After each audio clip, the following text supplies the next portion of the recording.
Welcome back to Nurse's Garage. So the video today is actually because I wanted to build a portable sauna, and what you see in front of me here is kind of what I came up with. So what I have here is I got 4 1x boards, 6 foot in length, and I'm going to kind of make a tower with 4 bulbs, and I've got a switch, got some electrical cord, a plug, and I got 4 bulbs. And what I am hoping to do is to get this assembled tonight before I got to go to bed.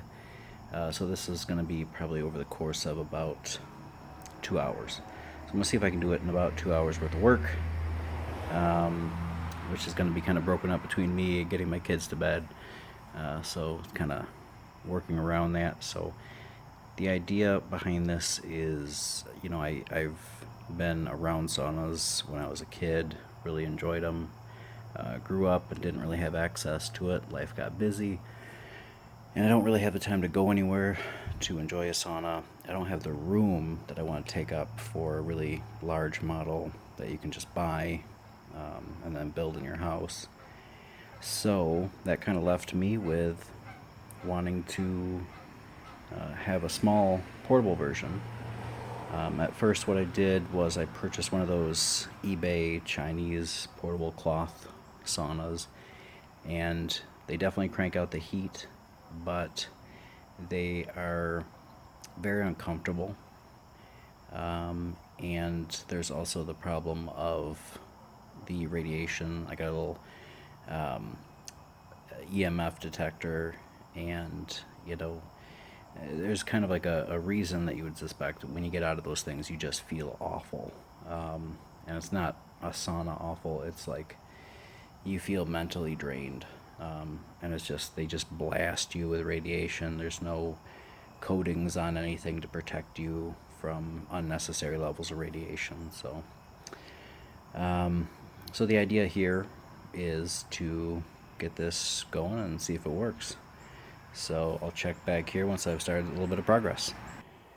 Okay, first step is complete. I got all the boards cut to the same length, which is going to be so that the top bulb comes up to my kind of upper chest area. So we will go on from here.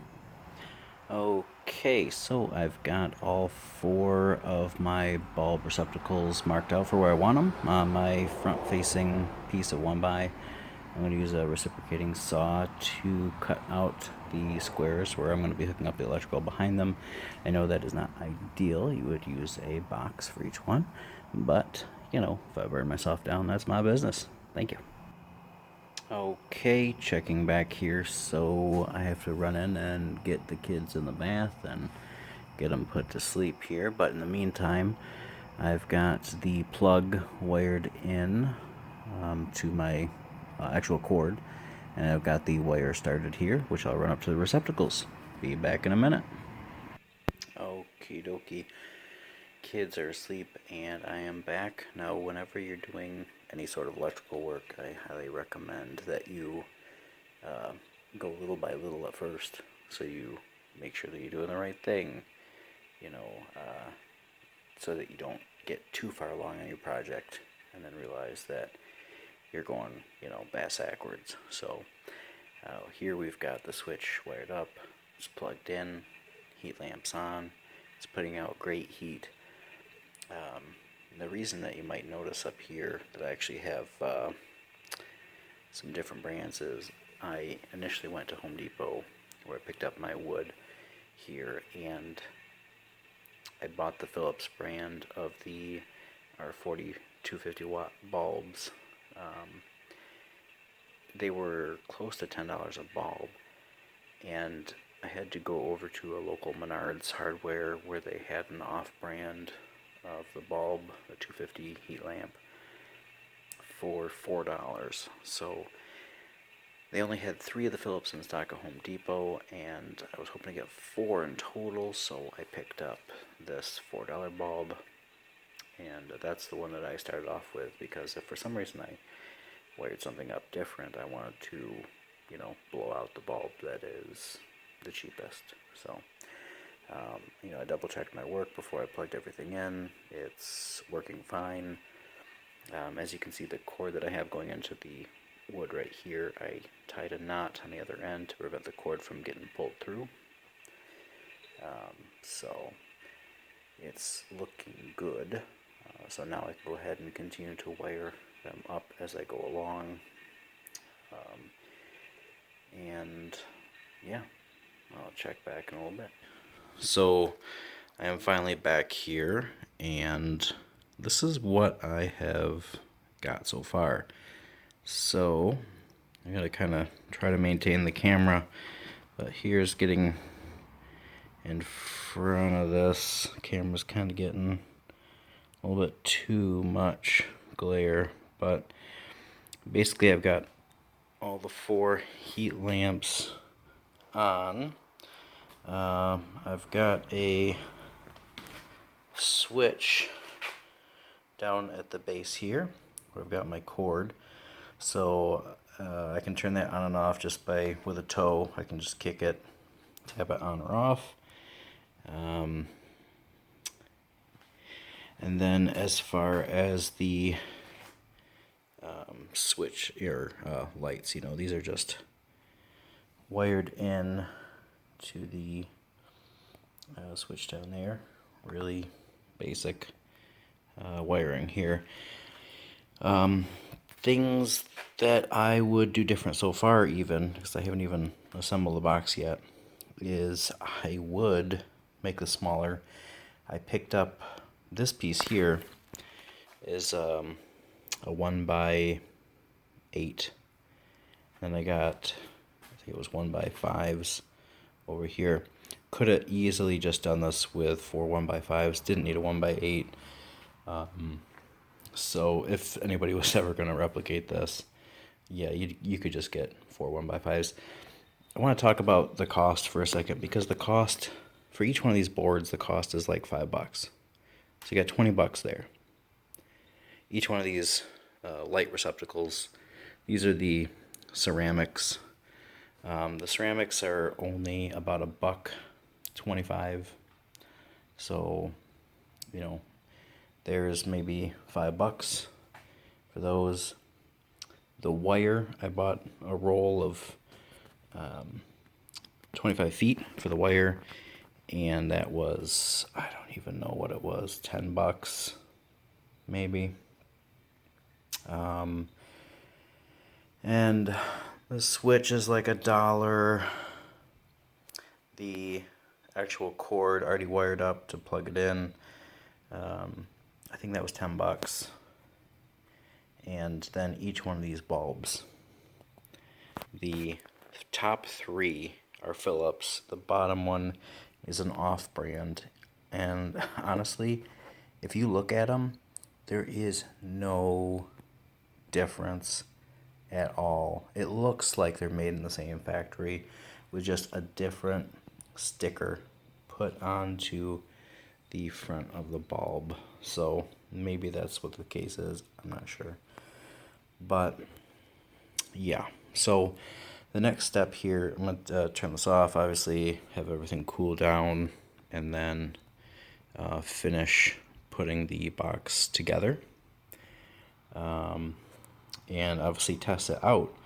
Now, standing in front of this, I can tell there's a good amount of heat coming out, but what I really wanted here was to absolutely be sweating like crazy.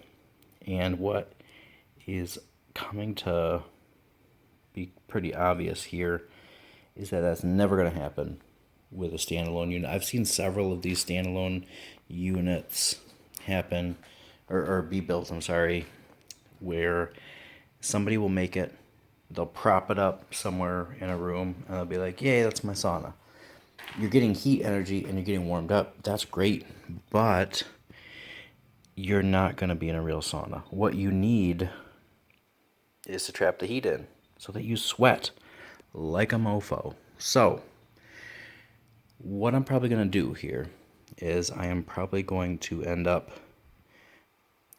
making a wooden enclosure.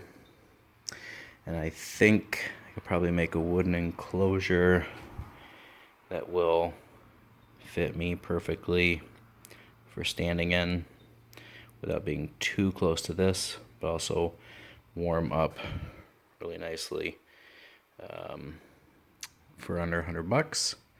So this unit altogether, as I've got the stuff for it here, is well under 100. So I will keep you tuned, and I'll be back in a little bit. One of the quick side notes I want to make before going on is I wanted to point out that if you're doing what I did, where you're not using a receptacle box on the back of your little, I don't even know what the correct term is here. If you're not using a junction box or whatever you call it, that you put the little receptacle into, then I recommend always making sure that your wood is cut back far enough that it's not touching the wires, which is what I did for each one of these. So yeah, just wanted to make sure to mention that. And I am back here. So this is basically the finished structure or base. I've got the 4 lights. I've got my little kick switch, and I've got this kind of got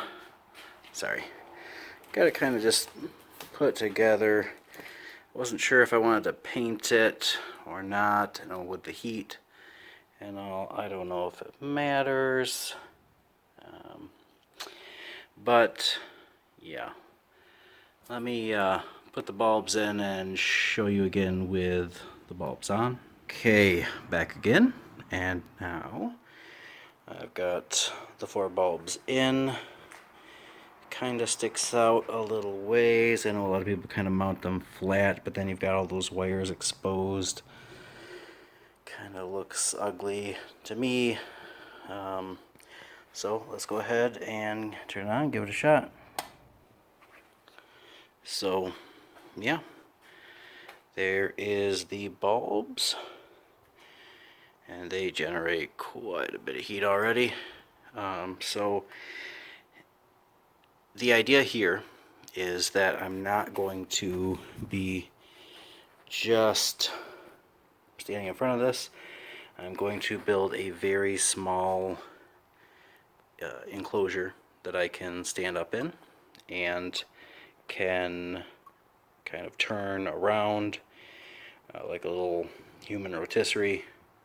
And the goal is, you know, whether this was a hot rock with steam or if this was lamps, the goal is to be causing a lot of sweating, causing you to feel quite a bit of the heat, because the whole goal of this is to sweat and to increase your heart rate and to go through a physiological response similar to strenuous exercise, so that when you don't have the time, you don't want to make the noise, you can do this regularly and get the added benefit of your body's response. So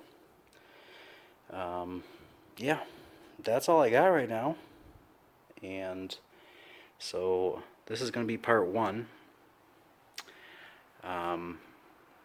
And I know a lot of people call these the near infrared saunas. You can see a lot of videos online where they talk about how this sort of is near infrared, but sort of far infrared. The whole main goal for doing the heat lamps is that you don't get blasted with that EMF radiation, which a lot of the saunas have. You can get them supposedly without it, but in my experience, I've only tried the cheap one that was insanely high. It was basically like you had your head right next to a running microwave.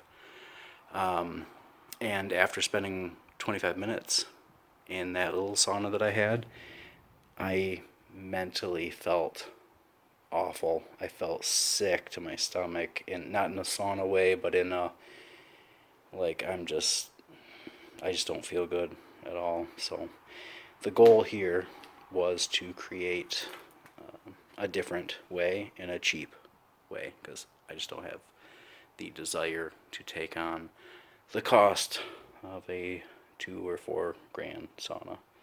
So yeah, so this is going to be part 1, and part 2 will be when I am creating the enclosure. So thanks for watching, and check back again. Please like and subscribe. Thanks.